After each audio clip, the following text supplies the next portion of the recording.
오늘은 하나님께서 우리에게 주신 것이라는 제목으로 우리가 잘 아는 달란트 비유에 대해서 말씀을 전하려고 합니다. 아마 여러분도 그렇죠. 아주 익숙한 비유 중에 하나입니다. 달란트 비유. 한 번쯤은 다 들어보셨을 겁니다. 우리가 이제 연기자를 탤런트라고 하지 않습니까? 근데 그 탤런트라는 단어가 여기에서 나왔습니다. 먼저 우리가 생각할 것은 왜 예수님께서 이 달란트 비유를 말씀하셨을까 하는 것부터 우리가 생각했으면 좋겠습니다. 구약은 오실 메시아에 대한 말씀입니다. 당시 그러니까 유대인들이 생각하는 것이 오실 메시아는 왕으로 오실 것이야. 정치적인 왕으로 우리나라를 이끌어 가실 분이야. 이렇게 생각을 했습니다. 그래서 또 다른 다윗 왕을 기대하고 있었습니다. 왕을 기대하고 있었습니다. 그래서 이 나라를 통치하고 로마의 모든 압제로부터 우리를 구원해 주실 거야. 이런 생각이었습니다. 정치적으로 당시는 굉장히 암울한 시대입니다. 이스라엘이 왜 그런가 하면 BC 63년에 로마로부터 완전히 멸망을 당했습니다. 그전에는 아주 신라 같은 그런 주권이 남아 있었는데 그것마저 완전히 뺏기고 아무런 주권이 없는 나라가 됐습니다. 그때부터 로마의 지배를 받기 시작했는데 반란도 여러 번 있었습니다. 그렇지만 성공한 반란은 한 번도 없었습니다. 모든 사람들이 이스라엘의 주권에 대해서 관심을 가지고 있고 언제 이 나라가 회복이 될까 하는 생각을 가지고 있었습니다. 메시아가 오면 우리나라는 반드시 독립할 수 있고 우리는 강한 나라가 될 거야 하는 생각이었습니다. 근데 그 일반 사람들만 그런 생각을 가지고 있었던 것이 아니고 제자들도 예외가 아닙니다. 똑같은 생각을 가지고 있었습니다. 변화산 사건이 있었는데 그 변화산 사건을 전후로 해서 예수님께서 조용히 자신이 메시아임을 선포하십니다. 이제 그렇게 묻지 않습니까? 너희는 나를 누구라 하느냐? 그랬더니 베드로가 그럽니다. 주는 그리스도시요 살아계신 하나님의 아들이시니이다. 그랬더니 바요나 시모나 네가 복되도다.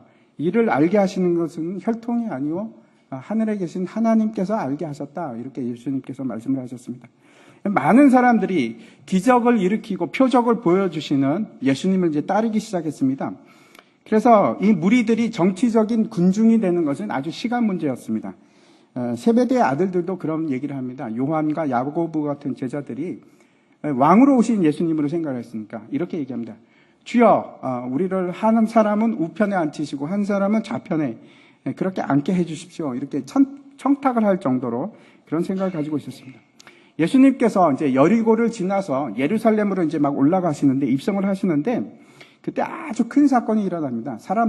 수많은 사람들이 모여서 호산나 호산나 외치기 시작했습니다.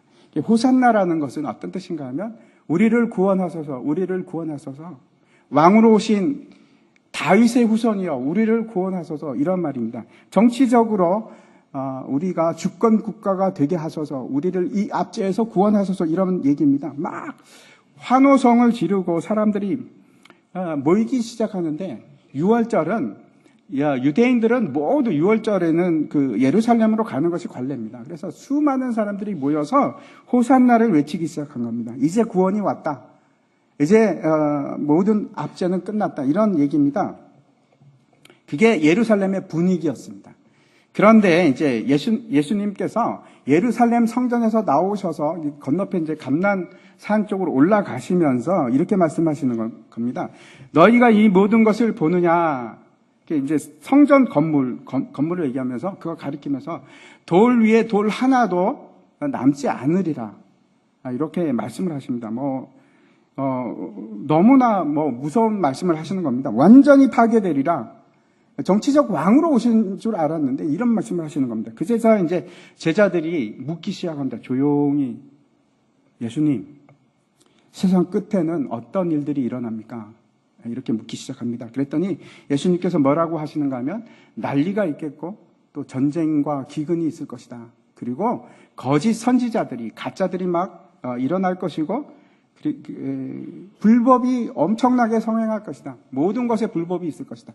그러나 믿는 자들은 끝까지 견디는 자는 구원을 얻을 것이다. 이렇게 말씀을 하십니다. 그러니까 세상의 종말에 대해서 얘기하신 겁니다. 그러면서 거기까지가 이제 24장이고 오늘 본문은 25장인데 그 종말에 대해서 얘기를 하시면서 세 가지 비유를 말씀하셨습니다. 그래서 우리가 이 25장을 종말 비유장이라고 합니다. 세 가지 비유가 나와 있는데 다 모두 종말을 위해서 예수님께서 말씀하신 것입니다. 24장 44절 마지막 이제 부분에 이렇게 말씀하십니다. 같이 한번 읽어볼까요? 같이 읽겠습니다. 시작. 이러므로 너희도 준비하고 있으라. 생각하지 않은 때에 인자가 오리라. 이것이 핵심입니다. 가장 중요한 핵심입니다. 너희도 준비해라. 예수님께서 다시 언제 오실지 모르니까 반드시 준비하고 있어라. 이런 말씀입니다. 25장에 이제 세 가지 비유가 나오는데 그 비유가 어떤 비유인가 하면 여러분들이 아주 잘 아는 비유들입니다. 첫 번째 어떤 겁니까? 10명의 처녀 얘기입니다. 그 10명의 처녀가 신랑을 기다리는 비유인데 10명의 처녀들이 신랑을 기다리기 위해서 등불을 켜고 이제 막 기다립니다. 그런데 신랑이 오지 않는 겁니다. 깊은 밤이 되어서 모든 사람이 다 졸고 잠들었을 때 그때 소리가 나기 시작합니다. 신랑이 왔다.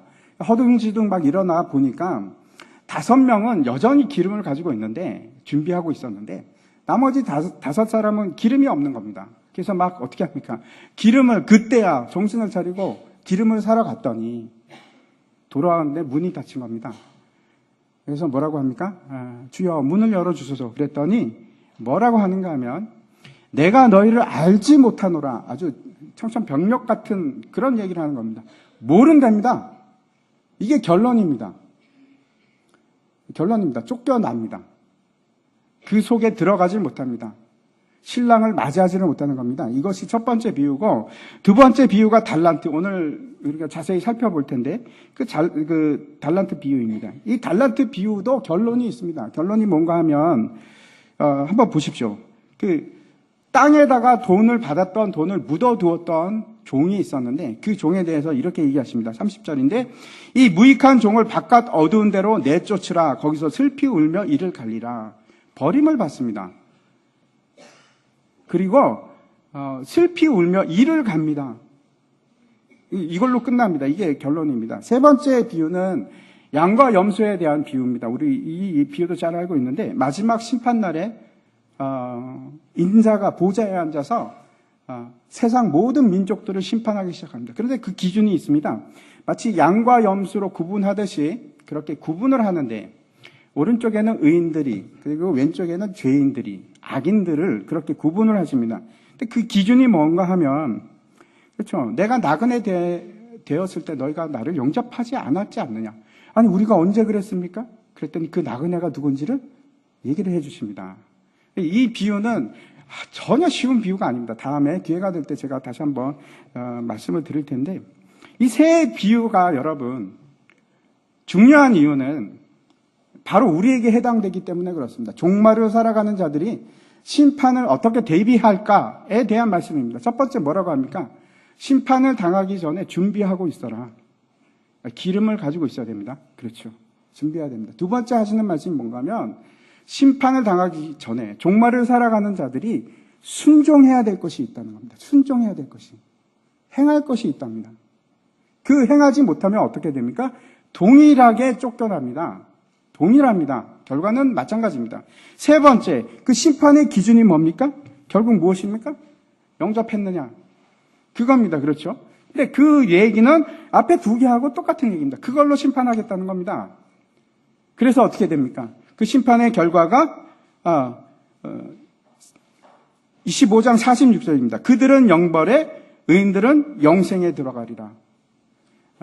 한쪽은 악인들은 영원한 벌 속으로 들어가고 그리고 의인들은 영원한 생명으로 들어가고 이것이 결론입니다. 우리가 이제 생각할 것은 이 세 비유에 나오는 대상이 세 가지입니다. 똑같습니다. 첫 번째가 뭐냐면 주인입니다. 주인인데 조금씩 다르게 표현이 됩니다. 첫 번째 비유에서는 신랑으로 표현이 됩니다. 두 번째는 주인이라고 얘기를 하고 세 번째는 뭐라고 합니까? 왕이라고 합니다. 주인입니다. 똑같은 모두가 가리키고 있는 분이 누굴까요? 주인이기도 하고 왕이기도 하고 신랑이기도 하고 누굽니까? 예수님입니다. 예수 그리스도십니다. 너무나 분명합니다. 두 번째 나오는 대상이 있습니다. 그 두 번째 대상은 준비하거나 순종하거나 영접했던 사람들입니다. 예. 그 사람들은 진짜 하나님의 백성들입니다. 가짜가 아닙니다. 진짜입니다. 그렇지만 세 번째 대상은 가짜들을 얘기하고 있습니다. 진짜인 줄 알았는데 가짜들. 예수를 믿는 줄 알았는데 안 믿는 사람들. 영접한 줄 알았는데 영접하지 않은 사람들. 순종하지 않은 사람들. 준비하지 않은 사람들. 하나님의 백성인 줄 알았는데 아닌 사람들입니다. 그 사람들은 다 어디로 갑니까? 영벌로 갑니다. 영벌로. 전혀 뭐 이렇게 봐주고 그런 게 없습니다. 끝입니다. 심판대는 끝입니다. 우리가 잊지 말아야 할 것이 있는데 모든 사람들은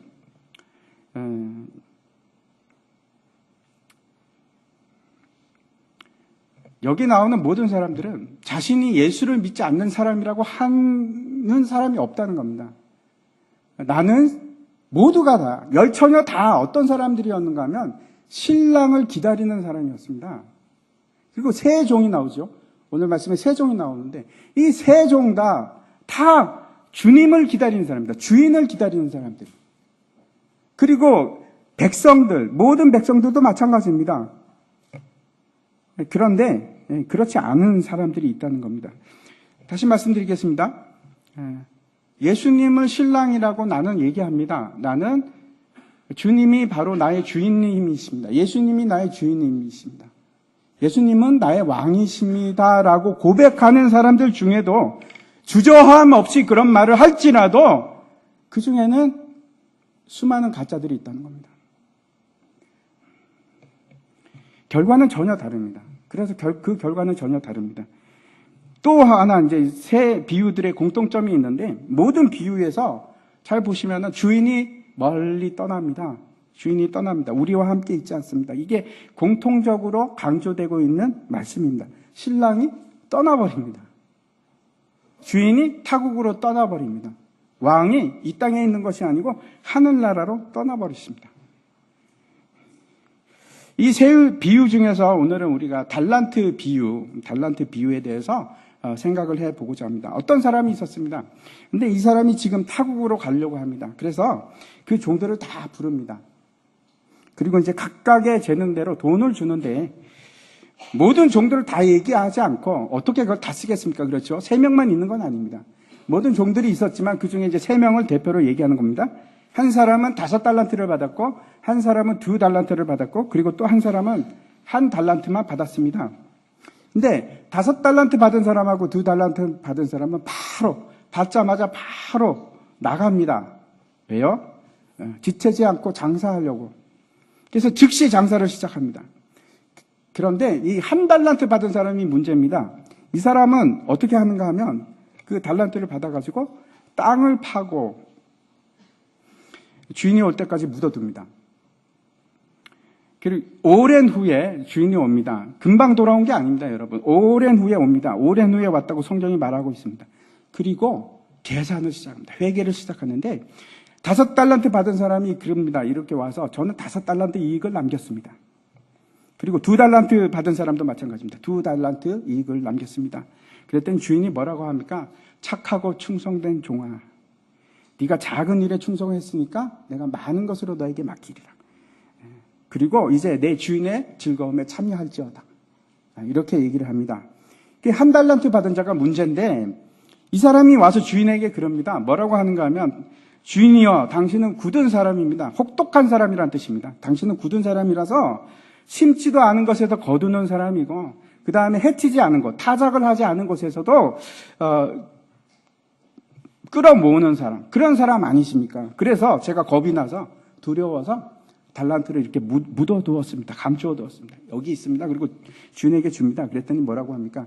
이 악하고 게으른 종아, 만일 네가 이자 맡기는데 취리하는데 두었으면 이자라도 받지. 그리고 1달란트를 빼앗아 버립니다. 그리고 누구에게 줍니까? 그 10달란트 가지고 있는 자에게 주고 맙니다. 그러면서 하는 말이 아주 중요한 말씀을 하시는데 있는 자는 받아 풍족하게 되고 없는 자는 있는 것까지 빼앗기리라 이런 말씀을 합니다. 그리고 이제 무익한 종을 내쫓습니다. 마찬가지입니다. 여기서도 마찬가지입니다. 내쫓습니다. 이것이 이제 달란트 비유인데 우리가 먼저 생각할 것은 주인에 대해서 좀 생각해 보시면 좋겠습니다. 이 비유에서 주인이 도대체 어떤 사람인가? 첫 번째, 주인이 누구입니까? 우리가 앞에서도 얘기했듯이 예수님입니다. 너무나 명백합니다. 이건 어떻게 할 수가 없습니다.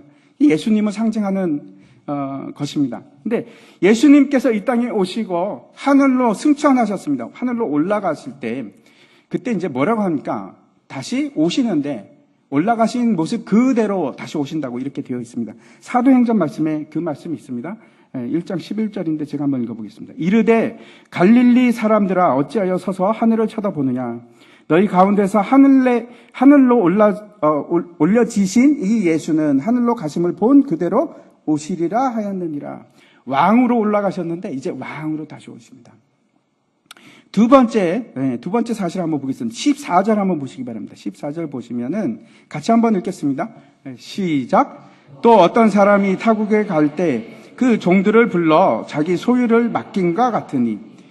이 주인이 타국으로 갑니다. 먼 나라로 가는데 다른 왕국으로 가시는 겁니다. 그리고 자기 소유를 모두 종들에게 맡깁니다.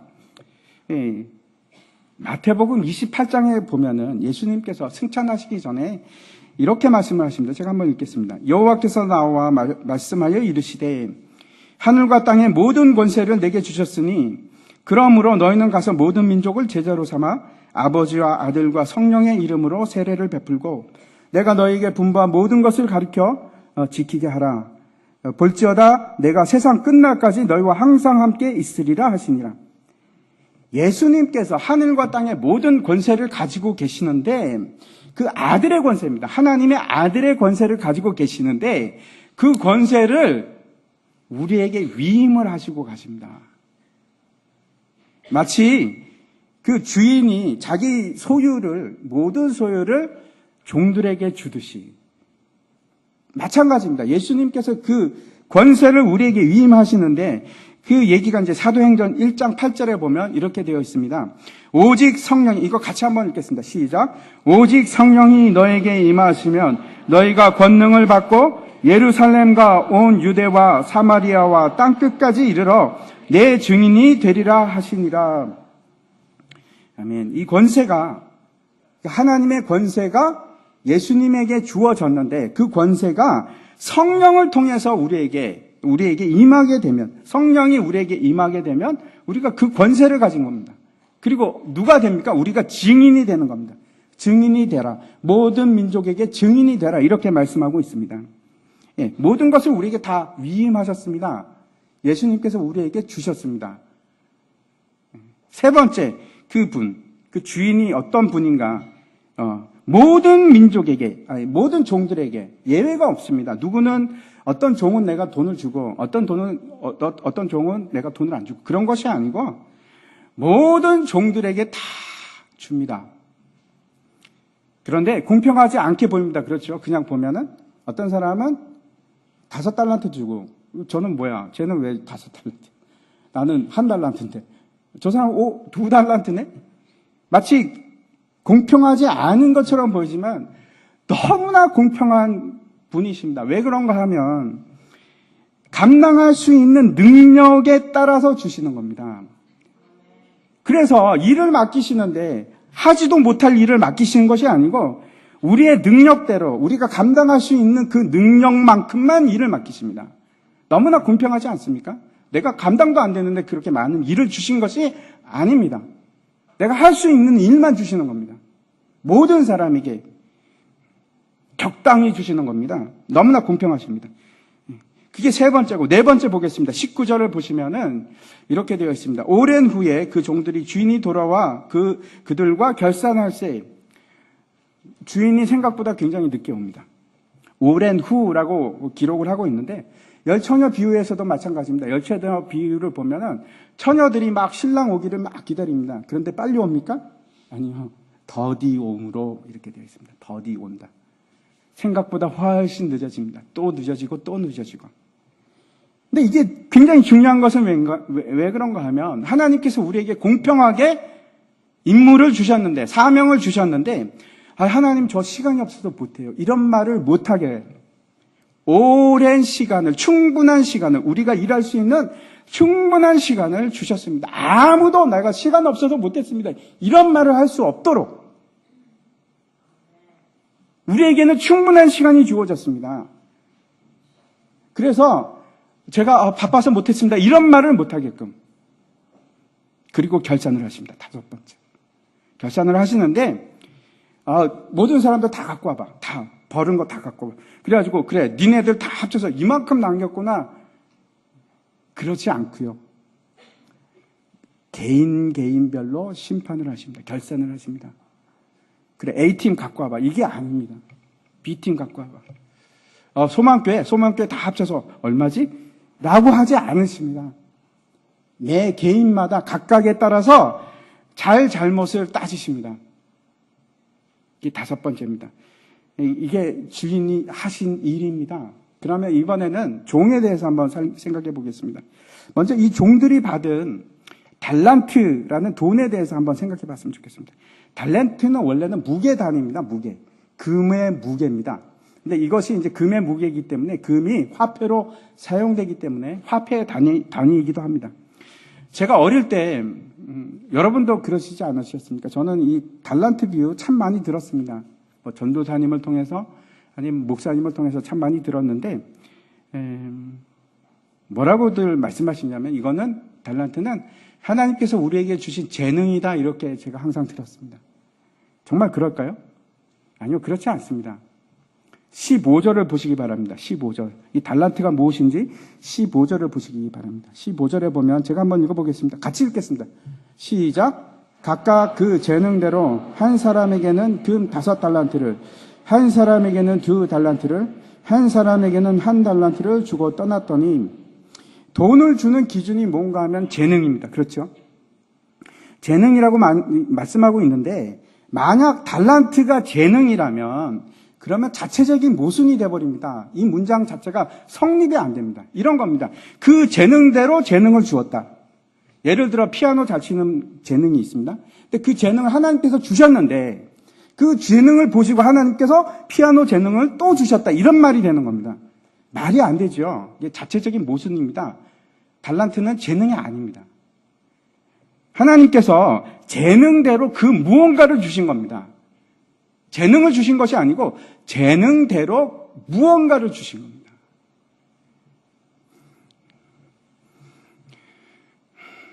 달란트는 화폐 단위인데 우리가 그 무언가가 궁금하시죠? 그 무언가가 도대체 뭘까? 내 재능대로 하나님께서 주신 것이 뭔가? 우리가 이제 굉장히 놓치기 쉬운 것 중에 하나가 이 달란트가 화폐 단위인데 이 돈의 가치입니다. 제가 여러 번 이제 말씀드렸기 때문에 아마 아실 거라고 생각을 하는데 제가 다시 한번 설명을 하겠습니다. 이 달란트라는 돈은 어마어마한 양의 액수입니다. 어느 정도로 큰가 하면 한 달란트는 6,000데나리온입니다. 6,000데나리온이라는 것은 얼마 정도인가 하면 한 데나리온이 한 가족이 하루 먹고 살 수 있는 임금을 얘기하는 겁니다. 그러니까 지금 같으면 하루 일을 하면 가장이 하루 일을 해서 10만 원을 받았다. 그러면 그 10만 원이 이제 하루를 살 수 있는 거 아니겠습니까? 그래서 뭐 한 달이면 300만 원이다. 그러면 그 하루 일당이 뭔가 하면 한 데나리온입니다. 근데 그게 6,000데나리온. 얼마나 될까요? 그래서 한 달란트라는 것은 20년 동안 내가 받을 보수를 얘기하는 겁니다. 20년 동안. 여러분, 20년 정도 월급을 하나도 안 쓰고 모으면 얼마 정도 될까요?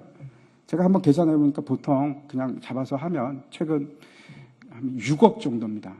한 달란트가 6억입니다.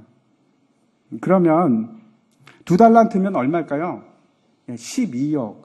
5달란트면 5, 6, 30. 30억입니다. 30억. 어마어마한 돈입니다. 저는 30억 정도 하시는 잘 느낌이 안 와요. 한 몇백억이나 조 단위는 돼야지. 그러면 제가 할 말은 없지만 굉장히 큰 돈입니다. 엄청난 돈입니다. 그래서 우리가 흔히 한 달란트 하면은 화폐 하나 정도로 생각하실 수 있는데 그게 아니고 금자루입니다. 금자루. 굉장히 많은 돈입니다. 엄청난 돈입니다. 5달란트 그러면은 5 금자루가 되는 겁니다. 엄청난 양인데 이걸 간단하게 생각하셔야 하는 거고, 야, 이 돈은 어마어마한 돈이구나. 그걸 기억하셔야 되고, 또 하나 우리가 잊기 쉬운 개념 중에 하나가 종이라는 겁니다. 종은 도대체 어떤 건가? 여러분, 종은 사람이 아닙니다. 당시의 개념으로는. 종은 소유물입니다. 소유물. 어느 정도인가 하면 그냥 심지어 주인이 죽이고 싶으면 그냥 죽여도 됩니다. 밟아 죽여도 됩니다. 왜? 물건이니까, 소유물이니까. 나에게 속한 온전한 재산의 일부입니다. 그게 종입니다. 한번 생각해 보시기 바랍니다. 그럼 완전한 소유인 종에게 주인이 어느 날 갑자기 찾아와서 그러는 겁니다. 너에게 6억을 줄게. 종한테 지금 6억을 준다는 겁니다. 깜짝 놀라는 겁니다. 주인이 지금 어떻게 된 게 아닐까? 종에게 6억을 준다고? 나 같은 한창 사람에게? 여러분은 어떻겠습니까? 막 벌벌 떨리지 않겠습니까? 날 뭘 믿고 이런 큰 돈을 주는 거지? 우리 주인이 실성하셨나? 이게 뭐지? 그렇게 돈을 주는 겁니다. 작은 돈이 아닙니다. 지금 여기 계신 모든 분들에게 주는 겁니다. 한번 생각해 보십시오. 김 집사는 10억, 이 집사는 24니까 20억. 그러면 여러분 기분이 어떻겠습니까? 저는 통장에 지금 100만 원밖에 없는데 갑자기 10억. 그러면 얼마나 놀라겠습니까, 여러분? 손이 막 벌벌 떨리지 않겠습니까? 20억을 받아 들었는데 나 같은 하찮은 사람에게, 종에게, 사람이 아니고 종입니다. 그냥 도구라니까요. 근데 그걸 주는 겁니다. 주인이 날 신뢰해서. 여러분 그거 받으면서 어떤 생각이 들겠습니까? 너무나 기쁘지 않겠습니까? 눈물이 막 핑 돌지 않겠습니까? 주인이 나를 이렇게 신뢰하는구나. 주인이 나를 이렇게 사랑하는구나. 나를 믿는구나. 여러분, 많은 사람들이 자신을 신뢰하는 사람에게 최선을 다합니다. 목숨까지 바칩니다. 직장에서도 마찬가지입니다. 사람끼리도. 근데 종과 주인입니다.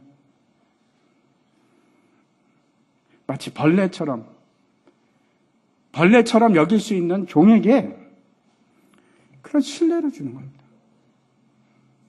믿음을 주고, 너는 내 사랑하는 자라, 내 아들이라. 지금 유산을 받는 겁니다. 유산을. 종인데 유산을 받는 거라니까요. 이루 말할 수 없는 은혜를 주는 건데 도저히 이해할 수 없는 사랑을 받은 겁니다. 그걸 거저 주신 겁니다. 요한일서 4장 10절에 보면 이렇게 말씀을 하십니다. 사랑은 여기 있으니 우리가 하나님을 사랑한 것이 아니요 오직 하나님이 우리를 사랑하사 우리 죄를 위하여 화목제로 그 아들을 보내셨음이라. 우리가 어떠한 사랑도 주기 전에 하나님께서 먼저 그 어마어마한 사랑을 우리에게 주셨습니다. 우리가 어떠한 사랑도 주기 전에. 그래서 여러분이 만약에 그 돈을 받았으면 어떻게 하겠습니까? 지금 5달란트 받은 사람하고 2달란트 받은 사람은 뛰어나갑니다. 지체치 않고. 가서 최선을 다해서 달이 닳도록 그렇게 장사를 합니다. 너무나 감사해서, 너무나 기뻐서, 자기를 아들처럼 대우해준 그 주인 때문에 이루 말할 수 없는 기쁨을 가지고 일하는 거예요.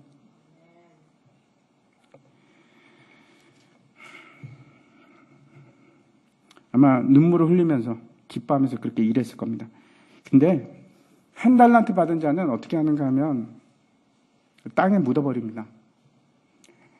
이 사람은 하나님의 사랑을 깨달은 사람이 아닙니다. 하나님의 사랑이 무엇인지 아는 사람이 아닙니다. 하나님께서 주신 그 믿음이 무엇인지, 그 신뢰가 무엇인지, 나에게 맡기신 그것이 무엇인지를 깨달은 사람이 아닙니다. 그래서 묻어버립니다. 그러고 이제 뭐라고 하는지 24절에 이렇게 되어 있습니다. 당신은 굳은 사람이라 심지 않은 데서 거두고 해치지 않은 데서 모으는 줄을 내가 알았으므로. 그래서 주인이 어떻게 합니까? 그가 받은 1달란트, 그에게 주었던 1달란트를 빼앗아서 10달란트 받은 자에게 줍니다. 그러면서 29절에 이렇게 말씀합니다. 무릇 있는 자는 받아 풍족하게 되고 없는 자는 그 있는 것까지 빼앗기리라. 굉장히 중요한 말씀입니다. 왜 그런가 하면 똑같은 말씀이 다른 곳에 나오는데 거기가 이제 마태복음 13장에 나옵니다. 어떤 비유에서 나오는가 하면 씨 뿌리는 비유, 좋은 땅과 길가, 그리고 돌짝밭, 그리고 가시떨기 밭에다가 뿌렸을 때 그 비유할 때 말씀을 합니다. 그런데 어디서만 그 열매가 맺었습니까? 네, 좋은 밭만 열매를 맺습니다. 좋은 밭만. 그러면서 똑같은 얘기를 합니다. 이 똑같은 얘기. 무릇 있는 자는 받아 풍족하게 되고 없는 자는 그 있는 것까지 빼앗기리라. 그 말씀을 똑같이 하십니다. 여러분 한번 생각해 보시기 바랍니다. 씨를 뿌리는데 씨에 문제가 있습니까? 씨에는 문제가 없습니다. 씨라는 것은 언제나 심기우면 자라서 열매를 맺게 되어 있습니다. 씨앗 문제 자체에 문제가 있는 것이 아니고 문제는 어디 있었습니까? 그 땅에 있었습니다. 땅에. 땅 문제입니다. 오늘 본문도 마찬가지입니다. 여러분 달란트라는 것은 그 돈은 어떤 돈인가 하면 그 자체로서 어떤 위험성도 없습니다. 제가 다시 한번 말씀드립니다. 달란트는 절대 위험성을 내포하고 있는 그런 돈이 아닙니다. 그 돈은 그냥 자연적으로 심기기만 하면, 다시 여기 있는 대로 말씀을 드리면 장사만 하면 그러면 언제나 이익이 생길 수밖에 없는 그런 돈입니다. 실패하지 않는 돈입니다. 왜 그렇습니까? 하나님의 나라이기 때문에. 하나님의 나라는 절대로 후퇴하지 않습니다. 하나님의 나라는 침노하는 것입니다. 언제나 앞으로 전진해서 나갑니다. 여러분 혹시 오해하시는 분이 계실까 봐 지금 기독교가 후퇴하고 있습니까? 아니요, 그렇지 않습니다. 얼마나 많은 부흥이 아프리카와 아랍 지역에서 일어나고 있는지 모릅니다. 전체적으로 하면 훨씬 더 날마다 하나님의 나라는 확장되어 갑니다. 축소된 적이 한 번도 없습니다. 역사적으로 한 번도 없습니다. 유럽에서 지금 후퇴하고 있는 건 맞습니다. 그렇지만 전 세계적으로 보면 언제나 하나님의 나라는 전진하고 있습니다. 실패하지 않습니다. 하나님의 나라는 실패하지 않습니다. 한 알의 밀알이 이 땅에 떨어져서 죽기만 하면 반드시 30배, 60배, 100배의 결실을 맺을 수밖에 없습니다. 실패하지 않습니다. 씨 자체는 실패하지 않습니다. 달란트 역시 마찬가지입니다. 확실한 것은 이 3명의 종, 5달란트, 2달란트, 1달란트, 이 사람들은 여러분 교회 밖에 있는 사람을 얘기하는 것이 아닙니다. 불신자를 얘기하는 것이 아니고 하나님을 믿지 않는 사람들을 대상해서 얘기하는 것이 아니고, 이 세 사람들은 어떤 사람이었는가 하면 주인을 기다리는 사람입니다. 다시 오실 예수님을 기다린다고 하는 사람들입니다.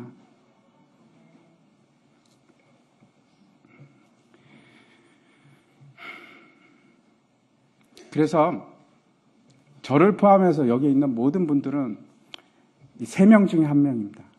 5달란트 받았거나 2달란트 받았거나 1달란트 받은 사람입니다. 예외가 없습니다. 모든 사람은 다 받았습니다. 1명도 빼지 않고 받았습니다.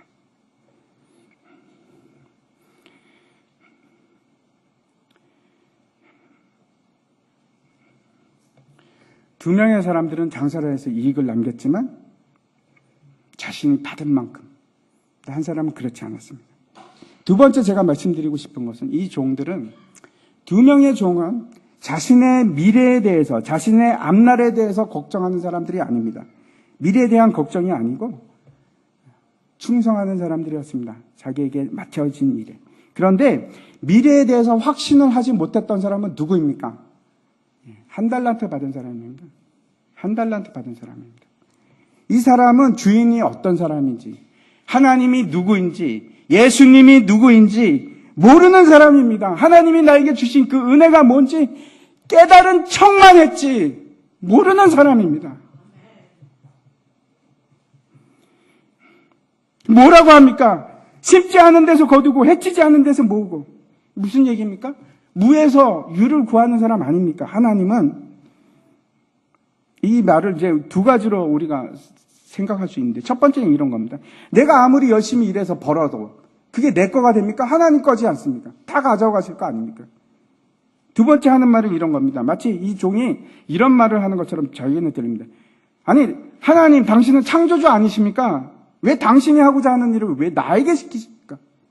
하나님 다 정하셨다며요. 선택하셨다며요. 그러면 하나님이 하시지 왜 나에게 일을 시키십니까? 왜 나를 두렵게 합니까? 그러면서 하나님을 지금 뭘 하고 있습니까? 판단하고 있습니다.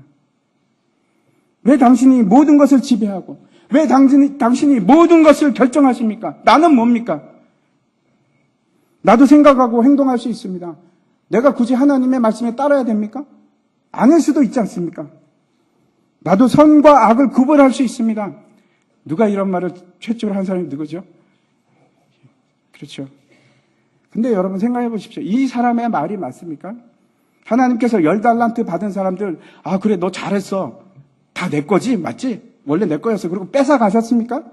아니요, 그렇게 하지 않았습니다. 다 줬습니다. 심지어는 뭐까지 줬습니까? 권세까지 주셨습니다. 권세까지. 하나님의 유업을 그 아들들에게 종이라고 생각했는데 그 종에게까지 주셨습니다.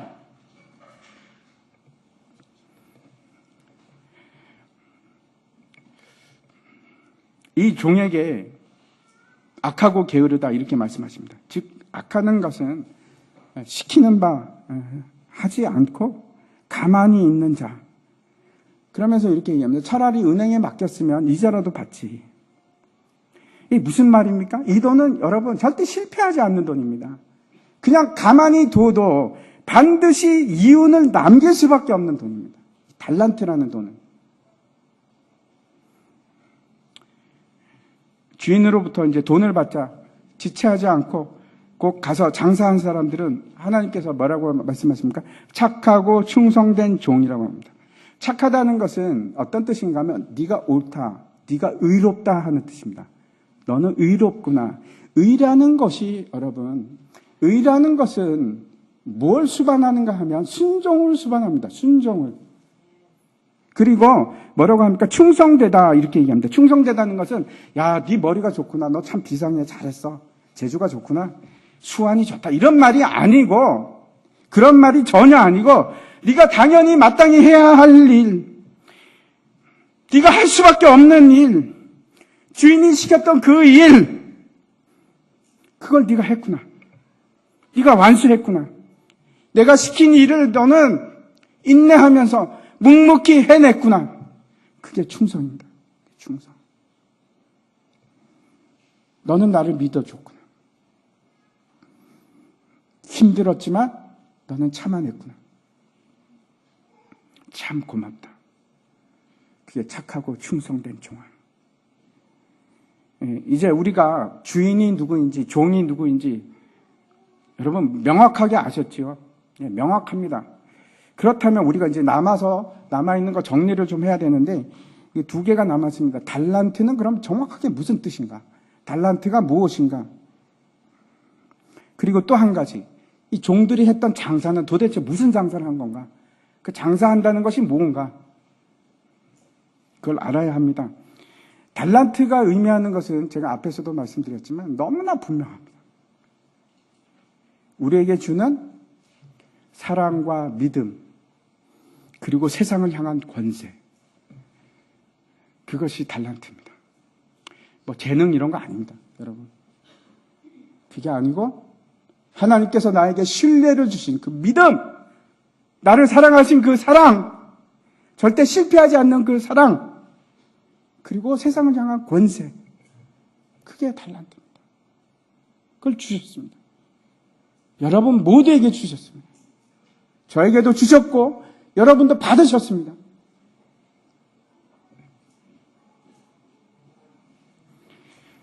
그렇다면 이 종들이 했던 장사는 무엇일까요? 어떤 장사를 했습니까? 마태복음 28장 앞에서도 봤는데 다시 한번 보겠습니다.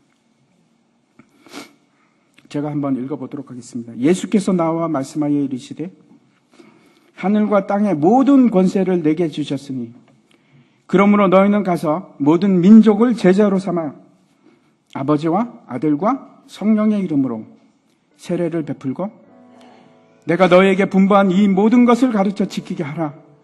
볼지어다 내가 세상 끝날까지 너희와 항상 함께 있으리라 하십니다. 우리에게 맡겨진 주인의 명령은, 사명은 이건 바꿀 수가 없습니다. 땅끝까지 복음 전하는 겁니다. 제가 아무리 제가 뭐라고 해도 이건 바뀌지 않습니다. 하나님께서 우리에게 달란트를 주신 이유는 이 일입니다. 땅끝까지 복음 전하는 것. 혹시 여러분 가운데 마치 한 달란트 받은 사람처럼 구원은 하나님이 하시지 제가 뭘 하겠습니까? 하나님 하십시오. 하나님 다 택하신 자 있지 않습니까? 하나님이 부르십시오. 저는 제 믿음 지키기도 힘듭니다. 하나님, 저 두렵습니다. 제 믿음도 못 지킬 것 같아요. 제 것만 간수할게요. 제가 안타까움으로 말씀드립니다. 수많은 사람들이 그렇게 살아갑니다. 수많은 사람들이 그냥 내 믿음 하나 보존하려고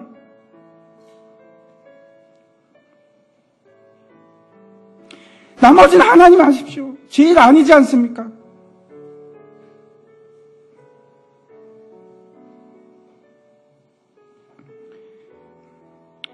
하나님께서 그런 자들을 뭐라고 얘기하시냐면 악하고 게으른 자들,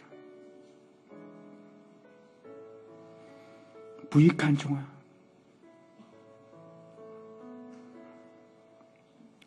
제가 다시 여러분들에게 전도하자고 말씀드립니다. 여러분, 아주 심각한 얘기입니다. 어떤 교회는 전도 얘기 안 합니다. 저는 어떻게 생각하냐면 목사가 직무유기하는 겁니다. 사람들 죽이는 겁니다.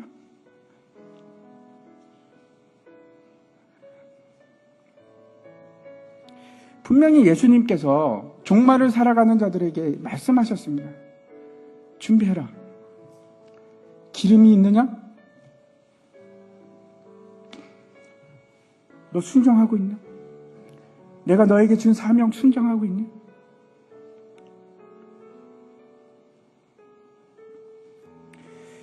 그리고 그러십니다. 내 심판 기준이 이거야. 내 심판 기준이 이거라고. 여러분 어떡하시려고 그러십니까? 제가 너무나 답답한 마음으로 말씀드립니다.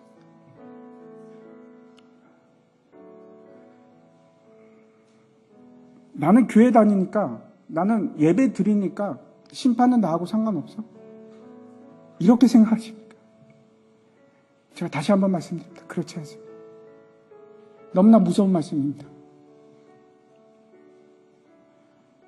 여러분에게 맡겨진 생명들이 있습니다. 여러분들이 책임져야 될 생명들이 있습니다. 그게 여러분의 부모님일 수도 있고 여러분의 자녀일 수도 있습니다.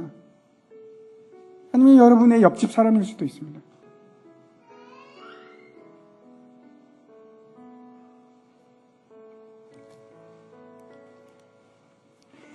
여러분의 달란트를 땅속에 묻어두고 고이 간직하면 그러면 천국이 여러분의 것이라고 생각하십니까?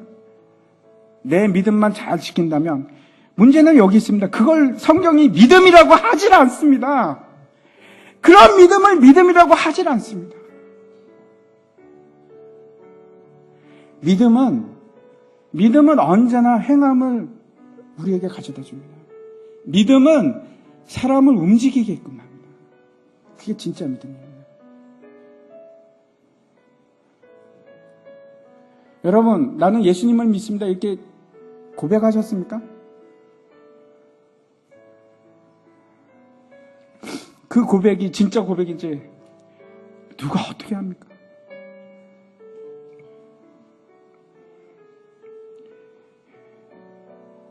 여러분은 얼마나 이익을 남기셨습니까? 지금 살아오는 동안 얼마나 이익을 남기셨습니까? 몇 명이나 구원하셨습니까?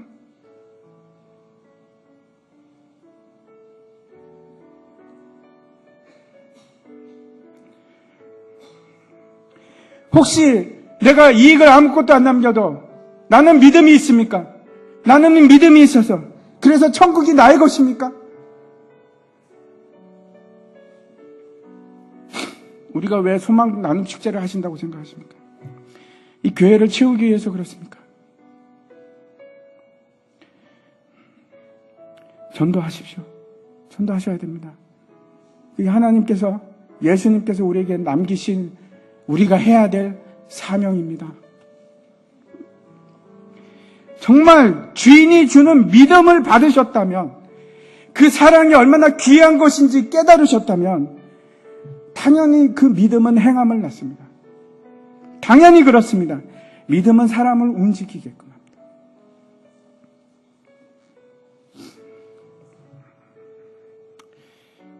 예수님께서 친히 죽으심으로 우리에게 놀라운 구원을 선물로 주셨습니다. 그리고 마지막으로 이 땅을 떠나실 때 우리에게 사명을 주셨습니다. 가서 복음을 전해라. 가서 제자 삼고 하나님의 일들을 알게 하라. 그것이 종말을 살아가는 우리들이 해야 될 마땅한 순종입니다. 같이 일어나셔서